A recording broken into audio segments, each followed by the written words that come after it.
চক্রান্ত করিয়া শয়তান খাওয়াইল কান্দ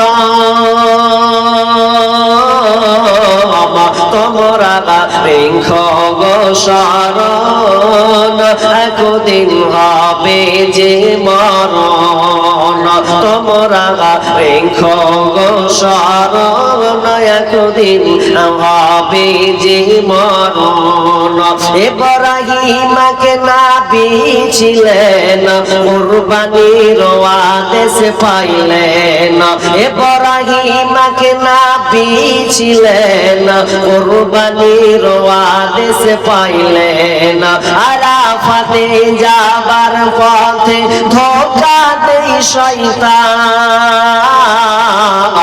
তোমরা রেখ গো শরণ একদিন হবে যে মরণ তোমরা রেখ গো শরণ একদিন হবে যে মরণ শয়তানকে পাথর মারিল আরাফাতে হাজির হলো শয়তানকে পাথর মারিল আরাফাতে হাজির হলো ইসমাইলের পরিবর্তে দুম্বা হয় কুরবান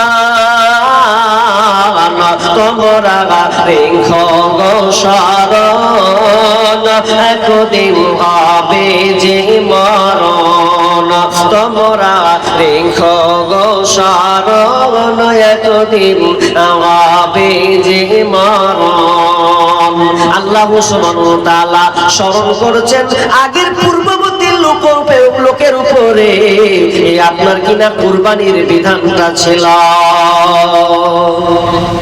তাহলে প্রথম থেকে দেখা যাক কাদের উপরে কুরবানির বিধান।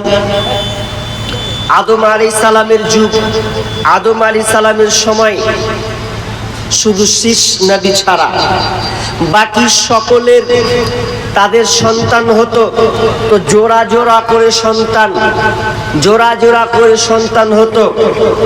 তো সেই সময় সন্তান হলো হাবিল এবং কাবিলের সাথে যমজ ভাই বোন একসাথে তারা হতো। তো কাবিলের সাথে ইকলিমা হলো, হাবিলের সাথে লিউজার জন্ম হলো। এখন এদের সঙ্গে যখন আল্লাহ তাআলার ফয়সালা যে বিবাহ হবে একদম গুণ চিহ্নর মতন, গুণ চিহ্ন বুঝেন? এই গুণ চিহ্ন মানে কাবিল যার সঙ্গে হয়েছে ইকলিমা, তো ইকলিমাকে ও বিবাহ করতে পারবে না, ও করবে লিউজাকে। হাবিল সে করবে ইকলিমাকে।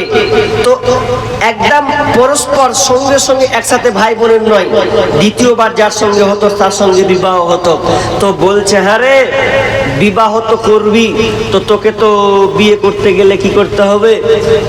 লিউজাকে বিয়ে করতে হবে। তবে লিউজাকে বিয়ে করবে তো কাবিল বলছে আমি করতে পারবো না, আমি বিয়ে করব তো আমার হক বেশি কোনটা, যেটা আমার সঙ্গে হয়েছে। আল্লাহর বিধান মানতে হবে তোকে, মানবি না? না মানবো না। আল্লাহ তাআলা আবার কি বলেন? মানবে না তো ওদের উপরে একটা পরীক্ষা করা হোক। কি পরীক্ষা? তো পরীক্ষাটা হচ্ছে কুরবানি। কুরবানি তাদেরকে দিতে হবে। এবার আপন আপন নিয়ে এসো, দেখি কি কুরবানি দেবে। এবার হাবিল কুরবানি প্রস্তুত করলেন। তিনি একজন রাখাল ছিলেন, আপনার কিনা পশু তিনি আপনার পুষতেন, পশু দেখাশোনা করতেন। তো হাবিল করলো কি, একটা সে পশু দুম্বা নিয়ে হাজির হলো।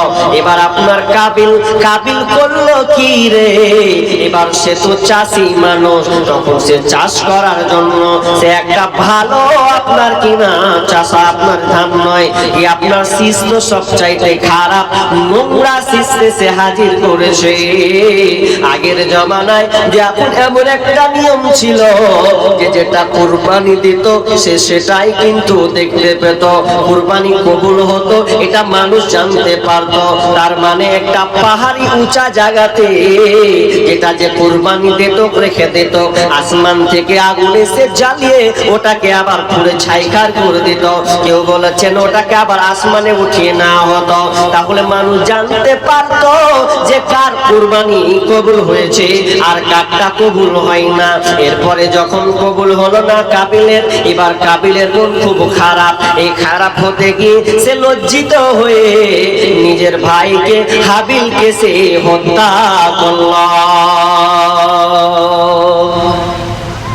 হত্যা করে দিল। প্রথম হত্যা লীলা হাবিল কাবিল থেকে শুরু হলো।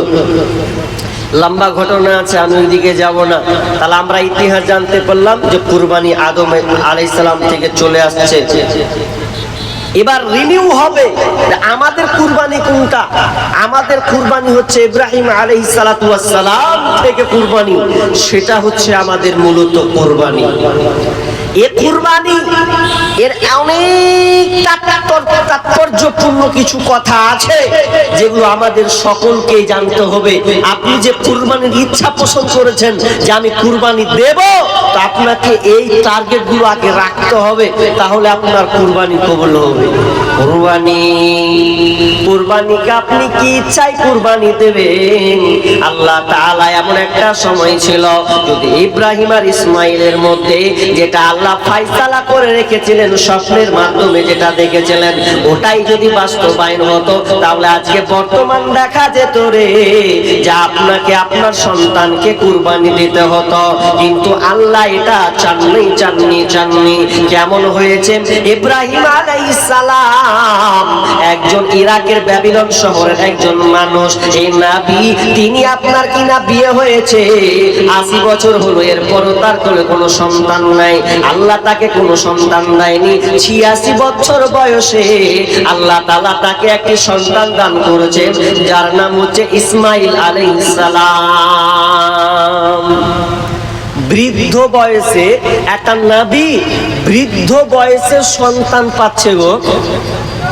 আর আমাদের কত ধৈর্য হারা, আমরা সন্তান দেই না। আল্লাহ 5 বছর 10 বছর হচ্ছে তো আত্মহারা হয়ে গেছে যে সন্তান হয় না। ব্যাপারটা কি? ব্যাপার তো খুব খারাপ। অথচ নবী বৃদ্ধ হয়ে যাচ্ছেন 86 বছর বয়সে। ছেড়ে দেন 86 বছর বয়সে সন্তান পাচ্ছেন কাকে? তো ইসমাইলকে। আল্লাহ সুবহানাহু ওয়া তাআলার কাছে বৃদ্ধ বয়সে চাচ্ছে রব্বি হাবলি মিনাস সালিহিন, হে আল্লাহ তুমি আমাকে একটি সন্তান, নেক সন্তান দান করো। কিন্তু হতভাগা মুসলমান, নবীকে আমাদের ফলো করা উচিত ছিল, কিন্তু আমরা নবীর ফতোয়া বারবার দিয়ে আমরা চলে গেছি দাতা বাবা খাজা বাবার কাছে, পীরের কাছে চলে গেছি। সন্তানকে দেয় তো পীর দেয়, সন্তানকে দেয় তো কবিরাজ দিতে পারে। আজকের মা বোনরা এত বিশ্বাস অগাধ হয়ে গেছে, এরা পর্যন্ত আজকে আল্লাহকে বলে ভুলে গেছে। এরা চলে যায় কোথায়? তো আপনার মাজারে, চলে যায় আপনার খানকাতে। আমাদের আপনার মুর্শিদাবাদের পাশে একটা ডিস্ট্রিক্ট আছে পার্শ্ববর্তী, তার নাম হচ্ছে বীরভূম। সেই বীরভূম ডিস্ট্রিক্টে পাথর চাপড়ি আছে। আপনারা কেউ গেছেন এখানকার পাথর চাপড়ি? জাননি কেউ? জাননি? দেখে আসবেন একবার, ওদের লীলা খেলাটা একবার দেখে আসবেন।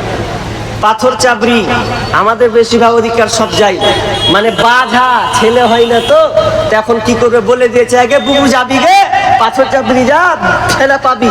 হ্যাঁ দেখ হার বহুকে দেখতে এলে, বা তবু তো তোর বহু পেলে আমি পাবো না। মানে আল্লাহর প্রতি আর বিশ্বাসটা নাই। এবারও চলে গেছে সন্তান চাইতে। সন্তান কিভাবে চাই? সন্তান চাই কিভাবে ওরা জানেন আপনাদের ক্যাপাসিটি? একটা ছেলে দেহে বাবা মিনতি করি তোর দরবারে, একটা ছেলে দেহে বাবা মিনতি করি তোর দরবারে, যদি মরা পাতা পরে গাউসের উপরে, যদি মরা পাতা পরে গাউসের উপরে, ছেলে হবে ঠিকই সে যে যাবে মরে, যদি জিন্দা পাতা পরে গাউসের উপরে, যদি টাটকা পাতা পরে গাউসের উপরে, ছেলে হবে রে বাবা যাবে বেঁচে।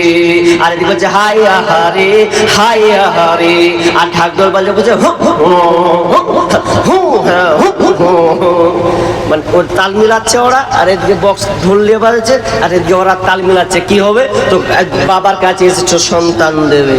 কি ওখানে এত শিরিক যুক্ত কথা বলা হয় যা বলার নয়। বলছে পানির নিচে বাতি জলে ফু দিলে তা নিবে না, পানির নিচে বাতি জলে ফু দিলে তা নিবে না, আরে খাজার নামে জিকির করলে নামাজ রোজা লাগে না।